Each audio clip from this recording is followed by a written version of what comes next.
Salut les amis, c'est Steve, bienvenue sur la chaîne Manga Critique. Aujourd'hui, journée un petit peu spéciale puisqu'on va parler de la première collaboration de la chaîne avec le manga français, un isekai français, Oz. Alors je sais ce que vous vous dites, ceux qui me connaissent depuis longtemps, ouais, t'es pas très fan des isekai normalement. En effet, mais celui-ci je l'ai bien senti. Est-ce que j'ai bien fait ou pas? On verra ça après le générique, c'est Tipar les amis.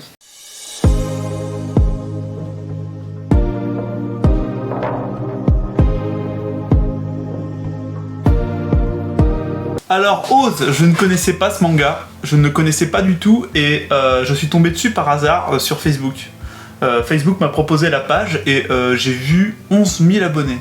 Je me suis dit 11 000 abonnés pour un manga qui, vous me l'accorderez, on ne le trouve pas beaucoup en magasin depuis que je le connais, donc j'ai vu cette page il y a 1 mois et demi, 2 mois.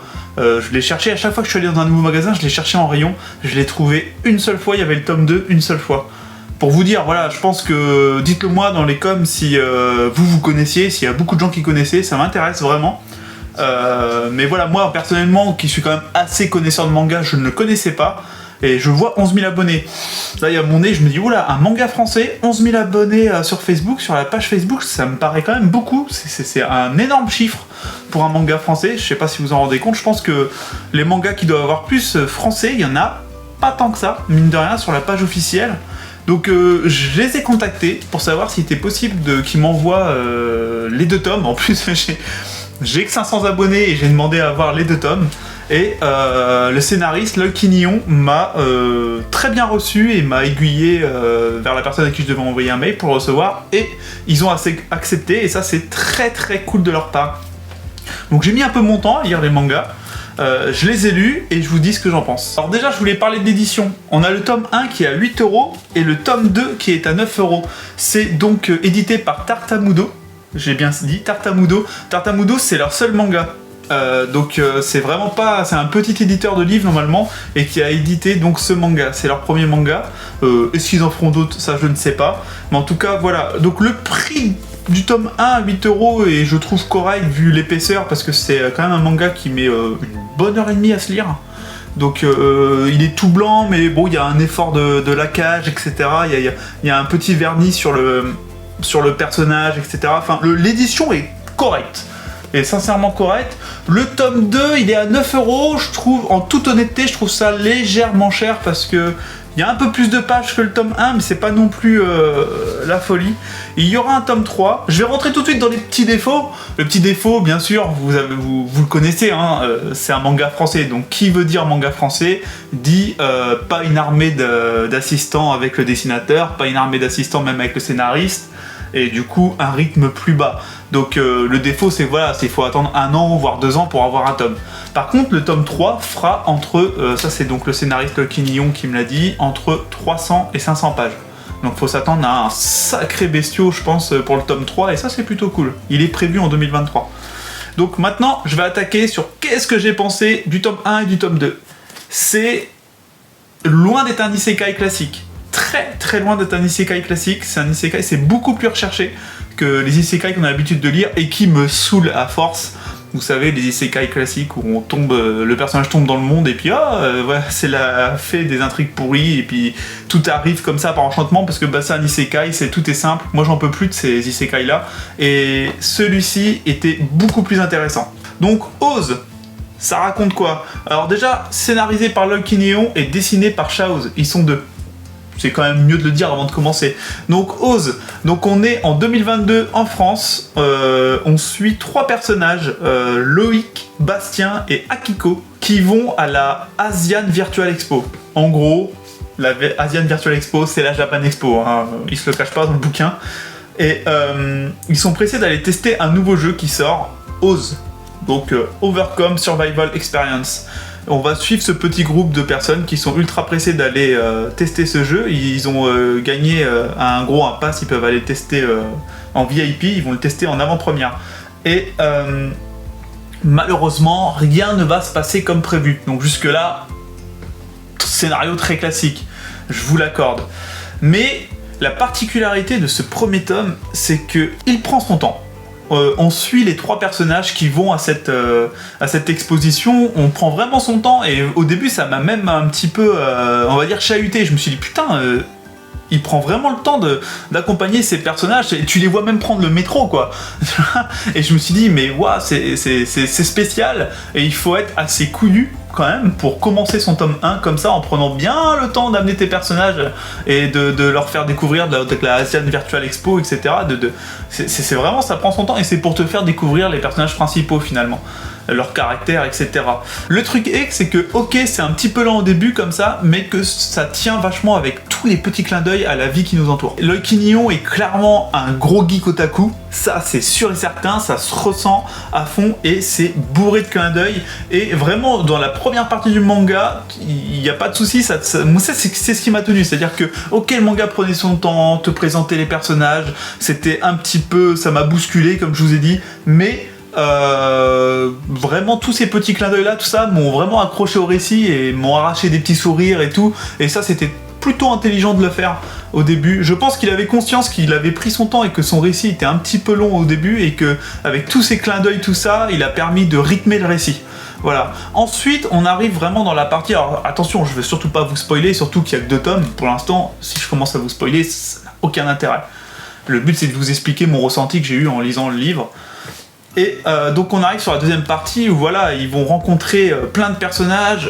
Il y a vraiment pas mal de gens qui vont donc pouvoir tester le jeu. T'as la personne, le créateur du jeu, t'as la personne qui gère l'entreprise, la personne qui gère la partie commerciale, etc. Et pareil, putain, faut s'accrocher. Je vous conseille de ne pas lire ce manga, par exemple en étant fatigué ou quoi. C'est un manga, faut s'accrocher. Il y a tellement de personnages au début que t'as une tendance à te perdre si t'es pas concentré. Mais tu comprends très vite que Loiki Nihon en fait a semé plein de petits cailloux. Et plein de petits cailloux qui te permettent de comprendre que wow, il y a des choses qui se trament. Ok, le scénario paraît simple et un petit peu lent, mais au final, il y a beaucoup de choses cachées. Il y a beaucoup de choses qui peuvent te paraître claires et qui ne le sont pas. Très clairement. Et tu comprends très vite qu'il y a vraiment l'iceberg, ce que tu vois, et la face cachée de l'iceberg. Comme le Titanic qui s'est pris la partie la plus grosse en dessous. Et ben c'est un peu ce qui se passe. Et ça, tu le comprends très vite. Si tu le comprends pas, tu vas pas aimer ce manga. Clairement, si t'es en mode mais c'est lent, il se passe rien, et que tu comprends pas qu'il y a des petites phrases, il y a des petits gestes, il y a des personnages qui réagissent d'une façon, tu te dis c'est nul comment il réagit lui, pourquoi il réagit comme ça, et que tu te dis pourquoi il réagit comme ça et que tu dis oh, ça cache quelque chose. Et là tu te dis attends, je vais creuser, je vais attendre, ok, ça prend son temps, mais je vais attendre et je vais continuer à lire, et il faut que je vois ça, il faut que je comprenne ça. Et tous les 2 tomes jouent là-dessus énormément. Les 2 ont un rythme, mine de rien, assez lent avant de accélérer vers la fin. Le tome 1, il accélère vers la fin, pas forcément avec de l'action, mais avec le scénario qui prend beaucoup de force, et un personnage que tu n'as pas vu venir et qui se retrouve dans une situation et que tu vas rentrer dans une histoire personnelle avec lui, et c'est super intéressant. Toujours pareil, je peux pas vous spoiler.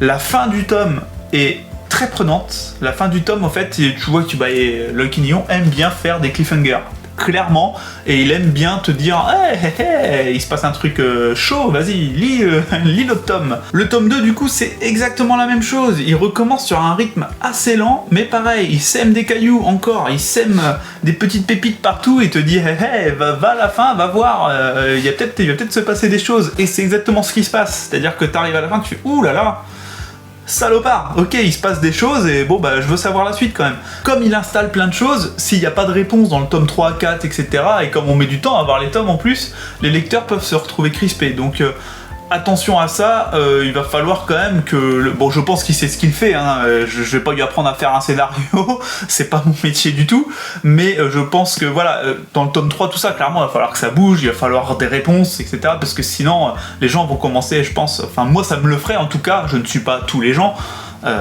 j'ai pas cette prétention là, mais moi ça me le ferait, je commencerais à être un peu énervé, à un peu me dire bon vas-y donne-moi des réponses là, allez, comment on dit, j'ai plus le mot, crispé, non, j'ai plus le mot, c'est pas grave. Le petit sujet qui fasse pour moi, alors désolé Chaos, je ne te connais pas, mais c'est les dessins en fait. Il s'est très bien dessiné Chaos, d'ailleurs il a, je trouve, j'aimerais bien avoir son retour, énormément progressé entre le tome 1, le début du tome 1 et la fin du tome 2. Je trouve que c'est assez impressionnant. Il a un trait très précis, etc. Mais j'ai un problème avec le chara-design. C'est-à-dire que j'ai beaucoup aimé le chara-design des femmes, même si elles ont tendance, il y en a plusieurs que je trouve qu'elles ont tendance à se ressembler un petit peu, mais par exemple, donc elle, l'intelligence artificielle, est par exemple, je trouve très réussie, elle a un design très sympa. Donc les femmes en général bien réussies, mais j'ai eu du mal avec le chara-design des hommes qui m'a pas du tout accroché, qui m'a laissé un peu froid. On sent que Chaos a été, je pense, alors, sauf si je me trompe, bercé par les mangas, mais bercé aussi par un côté occidental.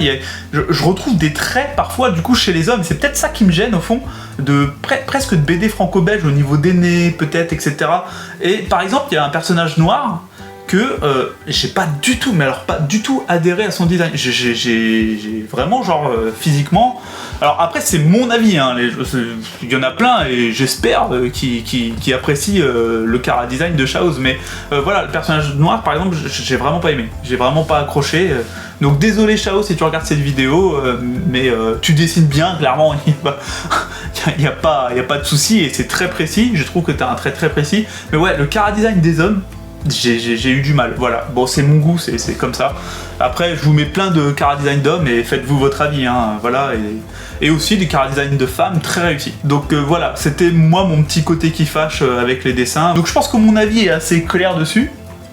Je le recommande aux gens qui sont prêts à assimiler ce genre de scénario. Quand même un rythme d'histoire assez lent et que je pense, voilà, que ça peut être clivant pour certains. Donc j'ai apprécié ma lecture, c'est pas un coup de cœur non plus, en toute honnêteté, c'est pas un coup de cœur non plus, mais j'ai apprécié ma lecture, j'ai trouvé ça agréable et j'aime être baladé comme ça et me poser des questions et des fois dire mais il est en train de faire quoi là.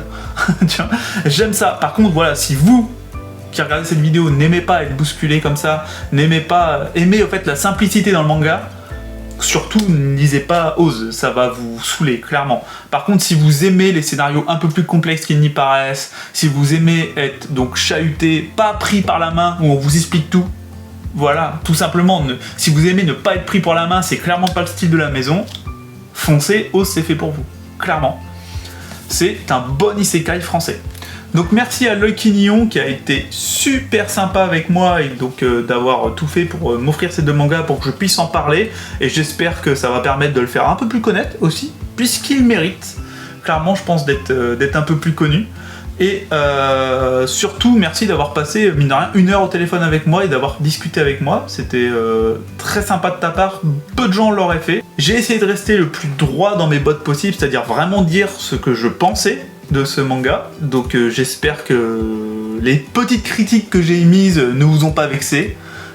Bon après c'est le but de faire une critique vidéo sur un manga, si je dis que du bien, ça n'a aucun intérêt, que. Donc je vous remercie à tous d'avoir suivi cette vidéo, j'espère que je vous ai donné envie à ceux qui sont clairement le public visé de lire Oz. C'est un manga, n'hésitez pas à aller rejoindre la page Facebook de Oz qui est mine de rien je crois à 11 500 là actuellement, je vais vous mettre le lien dans la description, n'hésitez pas à leur envoyer de la force.